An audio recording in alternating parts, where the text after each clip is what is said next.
Hey there, how you guys doing? So the other day I made a video in which I came down on a certain individual like a load of bricks for his poor writing. And there was an article, or an essay rather, published in the F-Stoppers website in which a gentleman who calls himself James Madison, I assume that's his real name, um, writes about, he predicts the demise of analog photography, claiming that we are headed for extinction. And the essay has gotten a bit of, it's got some attention and it's caught people's attention. It's not that well written, but it has caught people's attention. And having come down on the fellow as I did, I feel it only fair to acknowledge the fact that he raises some very valid points, and which need to be discussed and we need to be talked about. So, in summary, these are basically, I've boiled down the essence of his thesis here. He says, with so few cameras being made today, the overwhelming majority of cameras in use were made decades ago. That fact, coupled with fewer and fewer businesses equipped to repair older cameras, clearly spells out what will eventually be an end for vintage cameras being the norm. So he's basically saying that we're running out of cameras. That prices of cameras are going to keep going up and up because the supply is going down, and as analog photography becomes more popular, demand goes up, and when that happens, price increases. And it's sort of something that I've been acknowledging on my channel, albeit implicitly, for a while now, because the theme, or one of the themes that I've pursued, is getting the best bang for your buck if you are a young person wanting to get into 35mm photography. I have been pushing Nichromats and the pre-AI systems. I've taken the position that you should consider a Nichromat-based pre-AI system if you want to get into 35mm, that this is an excellent budget option because these are still affordable, and that was good advice when I gave it originally, and it remains good advice today. And I suspect it will be for at least a few more years to come. Likewise, I've recently been pushing the Konica Auto Reflex series and the Hexanon lenses, because they're darn good lenses, and darn good didn't even start. I mean, they're as good as Nikkors and Takumars, arguably. One can certainly make that argument with a straight face. And the auto reflex cameras are just as solid as Nichromats, Cobalt square shutter and all. So, and they're still dirt cheap.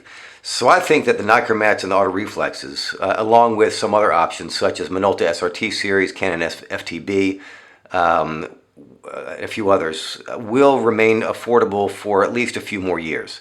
So I don't think doomsday is around the corner. I think we got, a few years before we're at the point where there's truly a pinch in the supply.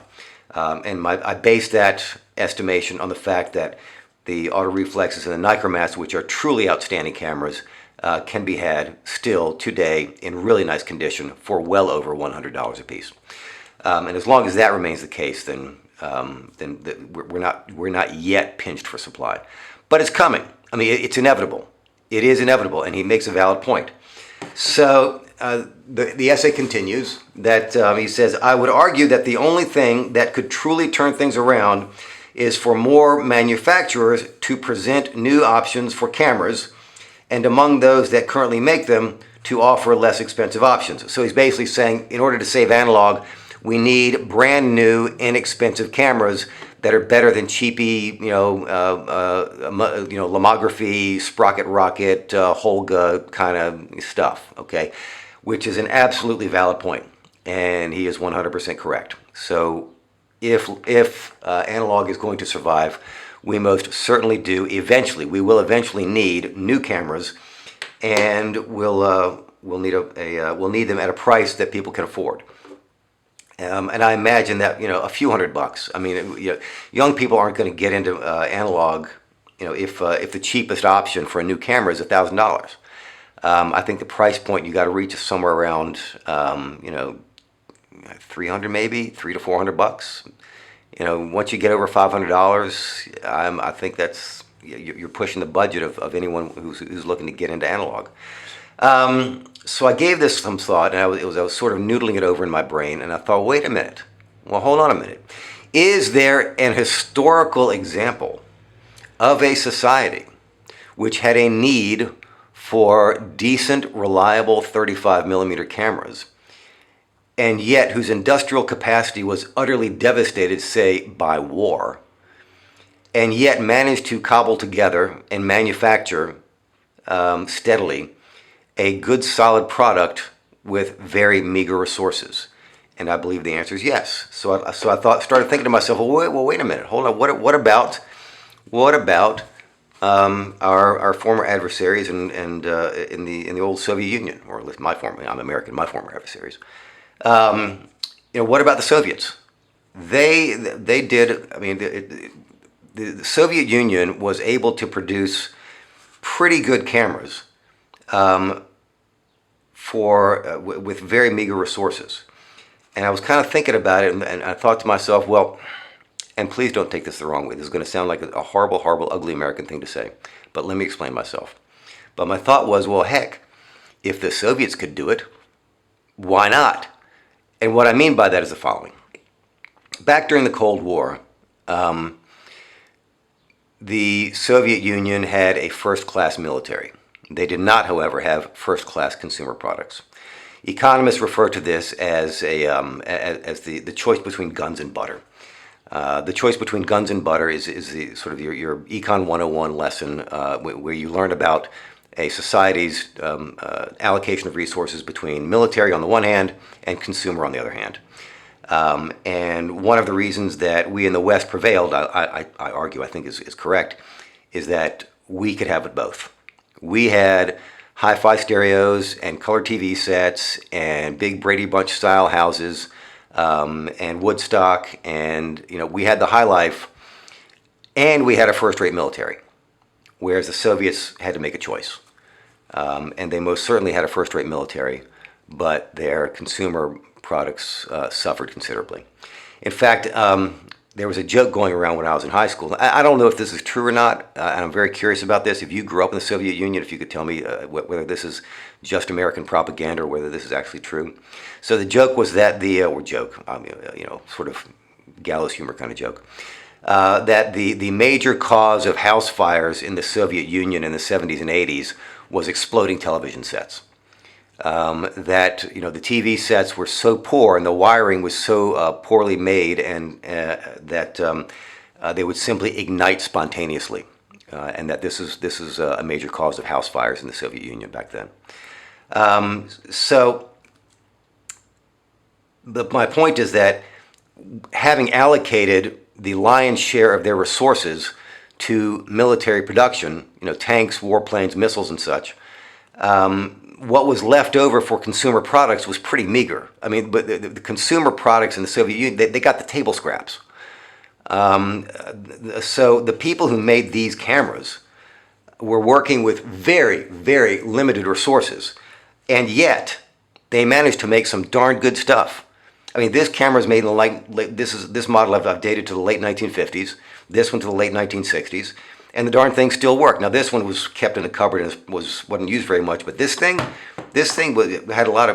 got some miles on it. This camera was well used before I got it, and it functions and it works beautifully, without any problem. You can take a look and you can see the brassing on the pressure plate and on the take-up spool in that thing. I didn't do that. I mean, I've put maybe maximum 10 rolls of film through this thing since I've owned it.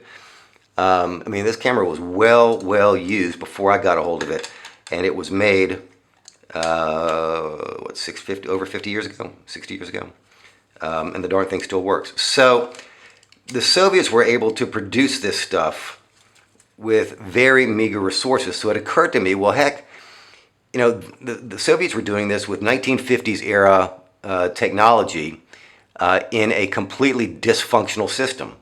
How hard would it be to duplicate that today with modern technology? I mean, how hard could it possibly be? So I was thinking to myself, wow, well, I'm a pretty bright guy. I think I might have just solved the problem. Well, I was thinking that, and then I was watching YouTube, one of the photography channels. It was Nico Yasera's channel, and he was interviewing the gentleman at Negative Supply. And they were talking about their products and their vision for the future and so forth. And Negative Supply's major product, I believe, is a negative carrier. Essentially, it's a negative carrier. And this thing is basically a billet of aluminum that's been machined out and fitted with a knob and a roller. And that's about as complicated as it is, as far as I can tell. Well, guess what that thing retails for? About 350 bucks. 350 bucks for a chunk of aluminum and two moving parts. So if that represents, I mean, and I have I'm sure that it's priced competitively. I'm sure this company is pricing things to sell. I'm not accusing them of price gouging in the slightest. I assume that it is competitively priced based upon what it costs to manufacture that thing. And so I started thinking, well, shoot. This, as simple as this is, with its restricted shutter speed range and pre-war era shutter technology, it's more it's more complex than a negative carrier. So I really don't know. I mean, I know a little bit about history, but I know very little about manufacturing. If someone can't produce something as simple as this for what negative supply is selling their negative carrier for, then Mr. Madison, he may be right. He may be right. I don't want to, I don't want to acknowledge it. Nobody does, and none of us want to think about it. But there's a time horizon out there, and somebody needs to be thinking about this in terms of what can be done profitably.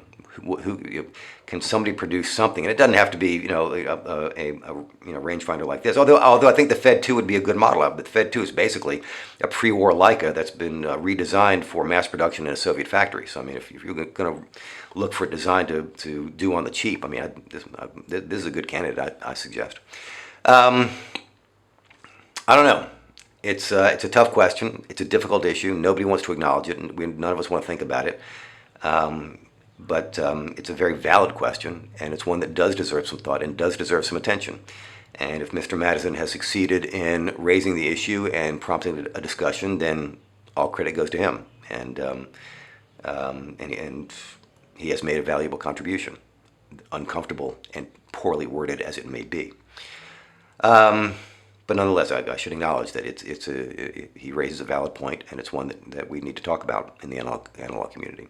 And we need to acknowledge that eventually we're going to run out of these cool toys we like to play with and restore and whatnot. Although I think we have a few years. I think we've got a few years before that happens. All right.